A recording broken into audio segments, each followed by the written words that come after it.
21শে জুলাই প্রতি বছরের মতো শহীদ দিবস পালন করবে তৃণমূল। তার আগে কলকাতায় ফিরলেন অভিষেক বন্দ্যোপাধ্যায়। লোকসভা নির্বাচনের পর বেশ কয়েকটি দিন ছুটিতে ছিলেন তিনি। এক্স মাধ্যমে জানিয়েছিলেন সেই ছুটির কথা। বেশ কিছুদিন ধরে কোনো রাজনৈতিক কর্মসূচিতেই দেখা যায়নি তাকে। শুক্রবার কলকাতায় ফিরলেন তৃণমূলের সর্বভারতীয় সাধারণ সম্পাদক অভিষেক বন্দ্যোপাধ্যায়। এদিন সকাল 7টায় বিমানবন্দর থেকে বেরোতে দেখা যায় তাকে। সূত্রের খবর, ফ্লাই এমিরেটস এর বিমানে দুবাই থেকে কলকাতায় ফিরেছেন তিনি।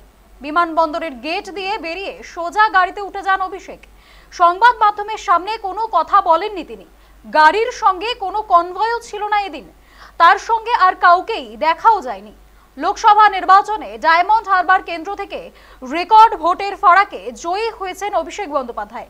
ভোটের আগে রাজ্যের এক প্রান্ত থেকে অন্য প্রান্তে প্রচারের কাজ ব্যস্ত ছিলেন তিনি। দফায় দফায় জেলা নেতৃত্বদের সঙ্গে বৈঠক করেছেন। এরপরই তিনি এক্স মাধ্যমে জানান কিছুদিনের জন্য ছুটি নেবেন। তার সেই পোস্ট নিয়ে বারে জল্পনা। সম্প্রতি 4টি বিধানসভা আসনের উপনির্বাচনেও তার বিশেষ ভূমিকা ছিল না। সার্বিক এই প্রেক্ষাপটে আবার এও ধারণা করা হয়েছিল যে তৃণমূলে কি নভেম্বরের বিপ্লব ফিরে এলো, অভিষেক কি 21শের মঞ্চে থাকবেন না। তবে শেষমেশ কলকাতায় ফিরলেন অভিষেক বন্দ্যোপাধ্যায়।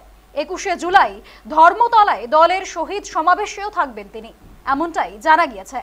সূত্রের খবর, গত কয়েকদিন অভিষেক বন্দ্যোপাধ্যায়ের সঙ্গে প্রায় নিয়মিত কথা হয়েছে মমতা বন্দ্যোপাধ্যায়ের। মুখ্যমন্ত্রী মুম্বাইতে থাকাকালীনও অভিষেকের সঙ্গে তার কথা হয়েছে।